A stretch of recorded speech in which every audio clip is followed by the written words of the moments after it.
Olá pessoal, a aula de hoje então a gente vai falar sobre a força eletrostática, a força que atua entre cargas elétricas. Essa é a força de interação entre cargas elétricas. A gente já viu que a carga elétrica é uma propriedade fundamental da matéria e ela pode ter sinal positivo ou negativo. Quando a gente tiver cargas de mesmo sinal, as cargas irão sofrer uma força de repulsão. Sejam duas cargas positivas ou duas cargas negativas. Agora, quando nós tivermos cargas opostas, essas cargas sofrerão uma força de atração. Então, esse é o tipo de interação que a gente observa que existe entre as cargas elétricas. Vamos considerar duas cargas, né? Vamos chamar de Q1 e Q2, cada uma dessas cargas, e vamos supor que elas são cargas pontuais. Cargas pontuais a gente pode considerar cargas muito pequenas, cuja dimensão dela não precisa ser considerada, né? Um próton, um elétron se aproximaria aí do que seria uma carga pontual. Lembrando que no sistema internacional, a unidade de carga elétrica é o Coulomb, né? Essa unidade é SI. Então vamos ver agora algumas situações aqui, para a gente entender como que a força eletrostática se comporta.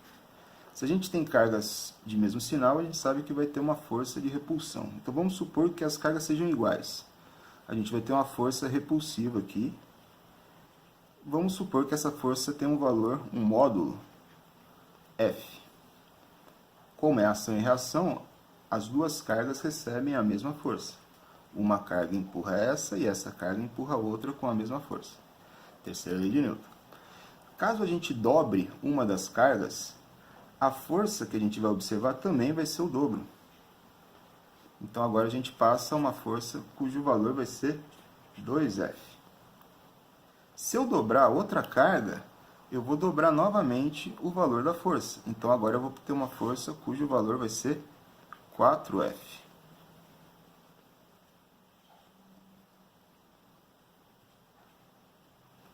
Agora, se eu pegar a primeira situação que a gente teve aqui, e uma das cargas eu dividir pela metade, a força também vai ser dividida pela metade. Aí eu vou ter uma força cujo valor vai ser F sobre 2. Então, o que a gente pôde observar nesse pequeno exemplo aqui? Que a força eletrostática, ela é diretamente proporcional tanto a uma carga quanto a outra carga. Ou seja, ela é diretamente proporcional ao produto entre as cargas elétricas.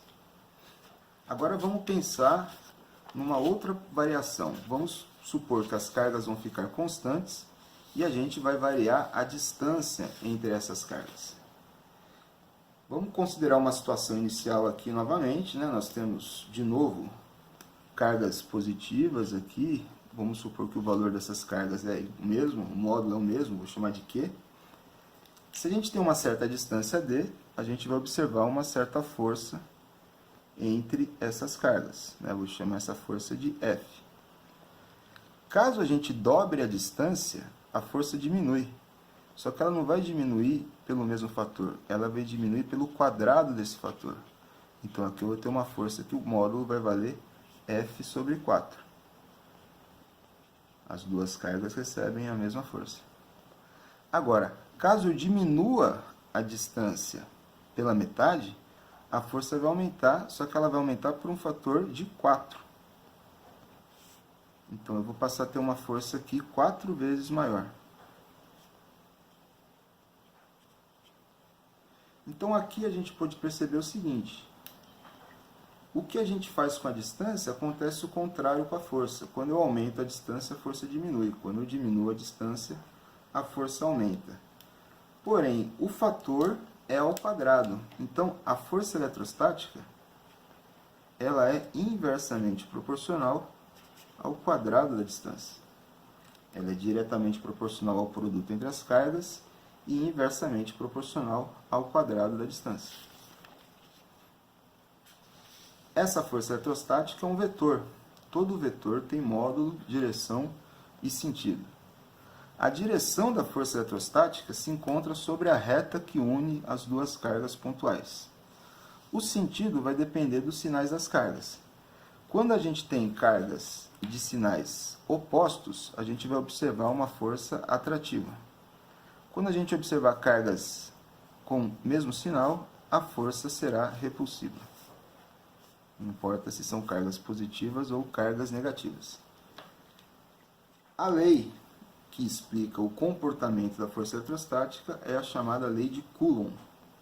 E ela é dada por essa equaçãozinha. Força eletrostática é igual a uma constante vezes o produto entre as cargas dividido pelo quadrado da distância. Então, essa é a expressão da nossa lei de Coulomb. A constante K é chamada constante eletrostática ou constante da lei de Coulomb. E esse é um valor que depende do meio no qual as cargas se encontram. No vácuo, essa constante tem esse valor, 9 vezes 10 a nona, newtons vezes metro quadrado por coulomb ao quadrado. Essa constante, na realidade, ela é dada por essa expressão. K é 1 sobre 4π ε0, onde ε0 é a permissividade dielétrica do meio. Então, esse é o parâmetro que muda de acordo com o meio. De uma forma simplificada, a gente tem que a constante de um certo meio vai ser igual a constante no vácuo dividido por uma outra constante, que é chamada constante dielétrica do meio. Essa constante dielétrica do meio, ela provoca uma redução da constante eletrostática. Com isso, a gente tem uma redução do valor da força eletrostática, do módulo dela.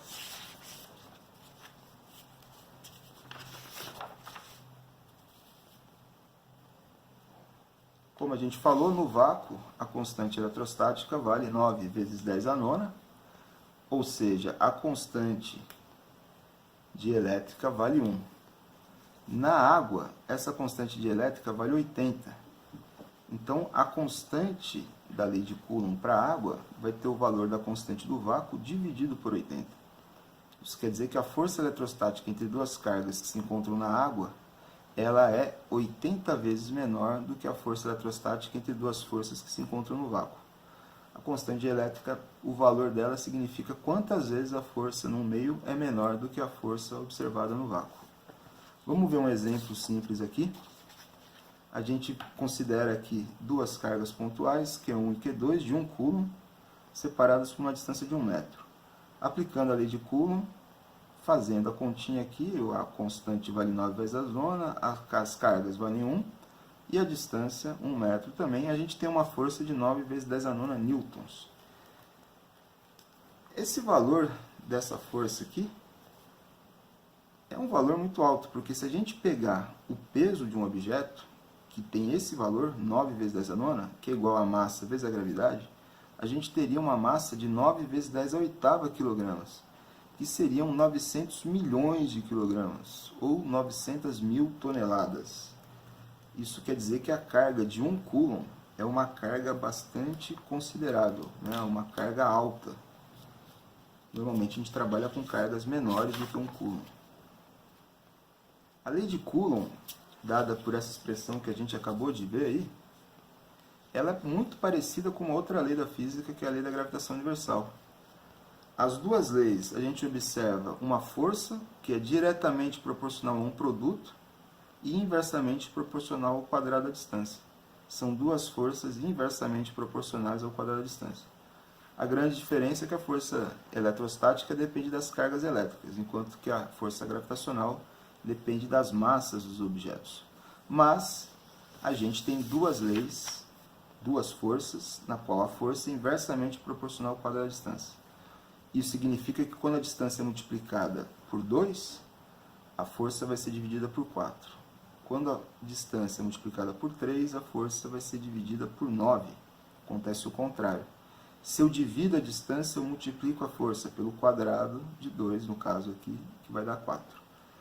Esse tipo de relação inversamente proporcional ao quadrado da distância, isso gera um gráfico com uma forma bem característica, né? Então, a gente espera tanto para a lei de Coulomb quanto para a lei da gravitação universal um gráfico da força em função da distância com essa forma aqui.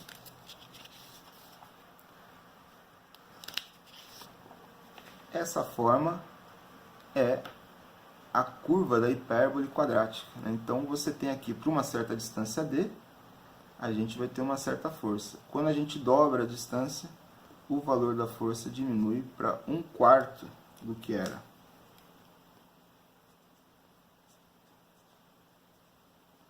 Então, o comportamento, né, da variação da força eletrostática em função com a distância é algo importante da gente saber aí.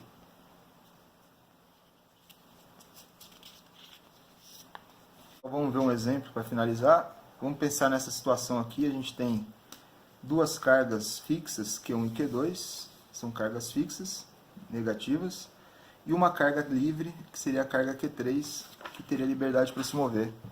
E a pergunta é em qual posição essa carga Q3 deve ser abandonada para que ela permaneça em repouso. Certo? Vamos olhar então a nossa situação aqui. A gente tem as cargas fixas, negativas, a carga livre positiva, a distância entre as cargas fixas é de 1 metro. A gente quer saber em qual posição essa carga Q3 deve ser abandonada para que ela permaneça em repouso. Repouso, segundo a primeira lei de Newton, é quando a força resultante sobre o corpo é zero. O nosso corpo, no caso, é a carga 3. Então, a gente tem que olhar quais são as forças que atuam na carga 3. A carga 2 vai atrair a carga 3. Então, aqui eu tenho a força que 2 aplica em 3. Da mesma maneira, a carga 3 atrai a carga 2. Então, a gente tem aqui a força, reação, que 3 aplica em 2. A carga 1 também atrai a carga 3. Então, eu tenho a força que 1 aplica em 3. Da mesma maneira, a carga 3 atrai a carga 1. Então, eu tenho a força que 3 aplica em 1. E as cargas 1 e 2 também interagem. A carga 1 repele a carga 2, F1, 2. E a carga 2 repele a carga 1, F que 2 aplica em 1. Como a gente está preocupado com a carga 3, a gente foca a nossa atenção, então, nessa carga aqui. Para que a resultante seja zero, as forças devem se anular. Então, a condição para que essa carga permaneça em repouso é que a força que 1 aplica em 3 tenha o mesmo módulo da força que 2 aplica em 3. Colocando a lei de Coulomb, K, produto entre as cargas, dividido pelo quadrado da distância. A distância entre essas duas cargas vale x ao quadrado. F23, que tem que ter o mesmo módulo, também vai ser a constante. O produto entre as cargas, Q2 vezes Q3, dividido pela distância, que é 1 menos x elevado ao quadrado.